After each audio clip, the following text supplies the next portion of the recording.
The President has just concluded a productive meeting with South Korean President Moon. This is the 6th visit between them. The two leaders had significant conversations on important issues, including the scheduled U.S.-North Korea summit.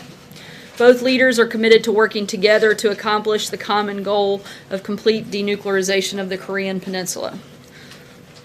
As you also know, it's commencement season, and the President and First Lady would like to extend a special congratulations to World War II veteran Bob Barger.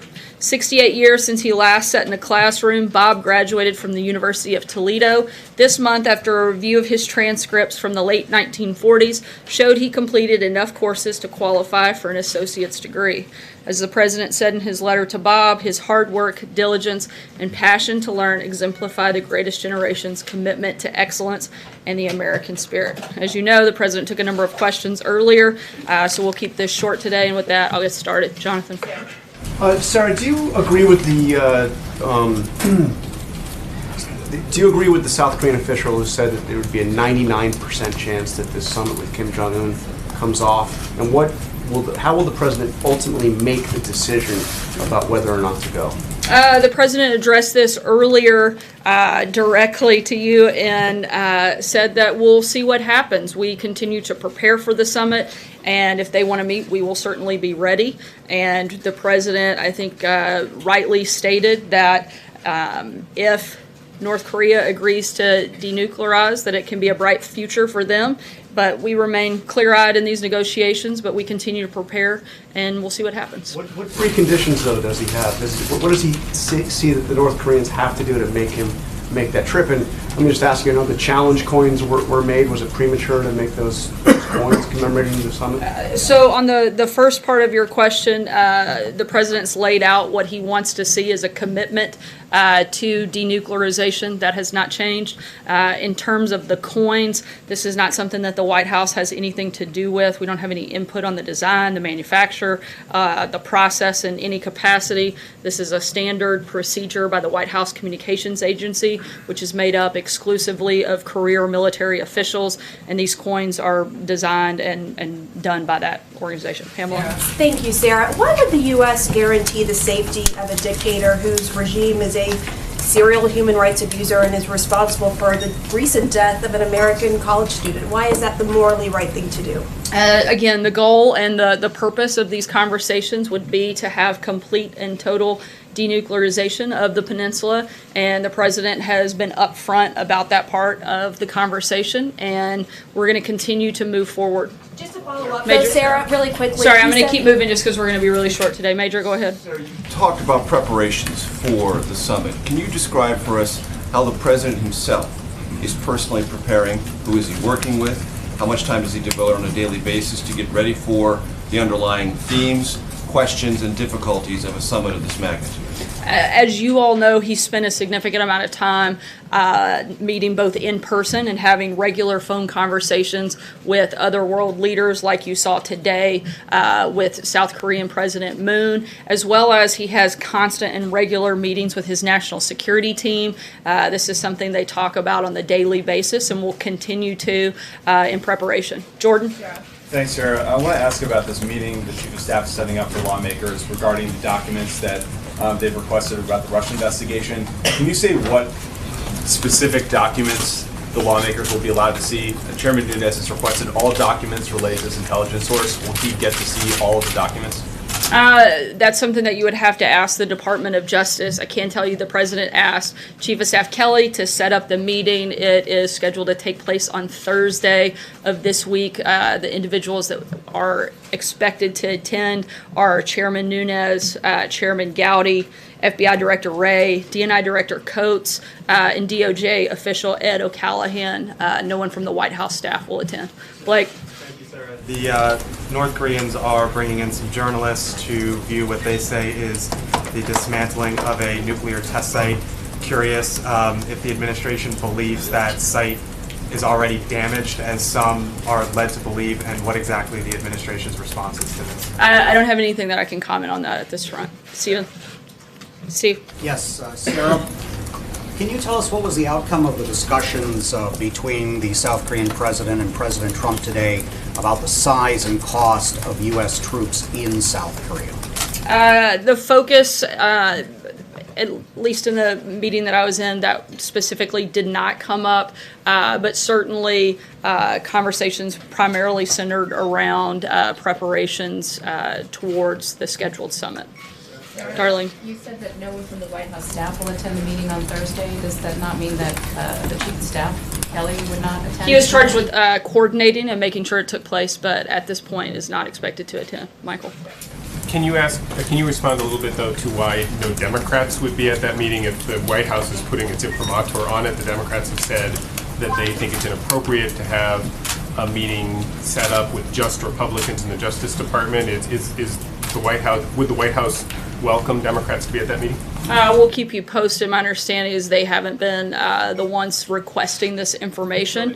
They say that to the extent that the White House is sort of brokering a deal between the Justice Department and I hardly call brokering a deal to help coordinate a meeting and help Congress receive information that they've requested. To my knowledge, the Democrats have not requested that information, so I would refer you back to them on why they would consider themselves randomly invited to see something they've never asked to. Jeff? Sarah, the President spoke at length this morning about his vision for a solution to dealing with Chinese company ZTE. Both Republicans and Democrats on the Hill are criticizing that and saying that he is bowing to pressure from Beijing. Senator Schumer, I believe, called it a wet noodle solution. What's the White House's response to that criticism? The U.S. and China relationship has a number of issues that we're constantly having conversations. National security, trade, ZTE is among one of those, and this is something that the President has asked Commerce to look into, and he's outlined some possible actions against ZTE by Commerce, but at this point they're still in discussion, and there's nothing else to add beyond what the President already said this morning. To their criticism, though, about what he has said on Capitol Hill? Like I've said a few times before, Senator Schumer is not somebody this White House is probably ever going to take advice from on how to negotiate or get a good deal on anything, particularly based on his track record. And certainly, I think his weakness when it comes to China. We finally have a president who's actually calling out China on their unfair trade practices, and not just calling them out, but actually doing something about it and aggressively pushing forward in negotiations, something that we haven't seen in decades. And so Senator Schumer is probably the last person we would call and ask for on how to make a deal. Anita? I wanted to change topics. I wanted to get your comment on this incident that happened at the EPA earlier today. They were having a national summit on water contaminants. At least 2 reporters were barred from going into the event, and 1 was forcibly removed. I wondered if you had a comment. Do you approve of how that was handled, and will anyone be speaking to the press office over there about it? Certainly we'll look into the matter. I've seen the reports. I know EPA has put out a statement. At this point, I would refer you to them as we look into the incident. I don't have a lot of visibility since certainly we weren't there and we're in other meetings here, but something we are certainly going to look into. But at this point, I'd refer you to the statement the EPA put out. I can't speak to a situation that I don't have a lot of visibility into, but I would refer you back to their statement. Stephen? Sarah, back on North Korea just for a second. The President of the Oval Office said that he was disappointed that after his second meeting with Xi Jinping, Kim Jong-un seemed to have a change of attitude. Does the White House have any theories as to why that might be? Is China a spoiler, and why? The President spoke to this directly. There's nothing else to add at this point. Mike? Can you add anything more about the President's comments? He said that China, South Korea, and Japan were willing to invest very large sums of money into North Korea. Can you add anything more to that? Is the U.S. planning to add to that very large sum? Can you describe what kind of money he's talking about there? I don't have anything to add beyond the President's comments. I think Can you talk at all about what President Moon said about Kim, about the new tenor coming out of Pyongyang, what President Trump learned in the meeting with President Moon?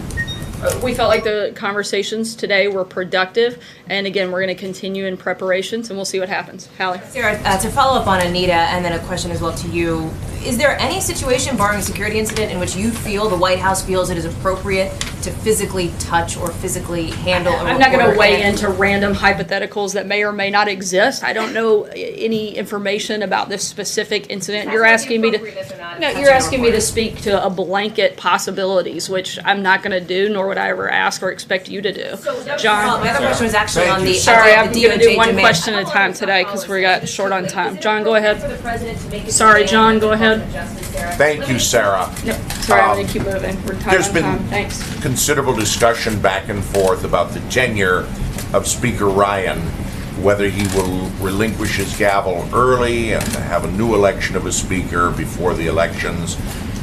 Conservative lawmakers on Capitol Hill made it clear that they want Ryan to stay. Congressman Warren Davidson said that's unfair to the new members coming in. And he also said that there should be a discharge position so members can have an up and down vote on repeal of the Affordable Care Act and immigration. Does the president agree with the statements of Congressman Davidson and the conservatives among House Republicans? I haven't spoken with him specifically about that statement, so I wouldn't want to wade into that right now. John? Thanks a lot, Sarah. The president earlier today in that press availability spoke about the protections that he's prepared to offer to Kim Jong-un, not only personally but also for his country. In preparing for these meetings and when the summit actually takes place, does human rights play any consideration in the meeting that the president will have with Kim Jong-un? I'm not going to get ahead of the discussion that the president and Kim Jong-un could have, but certainly we would expect that would come up and be addressed. Charlie? Following up on John's earlier question, does the president back Speaker Ryan's decision to stay in office until after the election, or is he concerned that there's maybe a period of time when he's not getting as much done as he could, just serving as a lame duck speaker? Yeah, at this point, that's something for Speaker Ryan and members of Congress to make that determination, not something that the White House has weighed into at this point. Francesca? Thank you, Sarah. We heard from President Trump before that meeting with President Moon, but after sitting down with him, does President Trump feel more like this summit is worth having and that it will happen? And what is the White House's drop-dead date, so to speak, for deciding whether or not to go to the summit?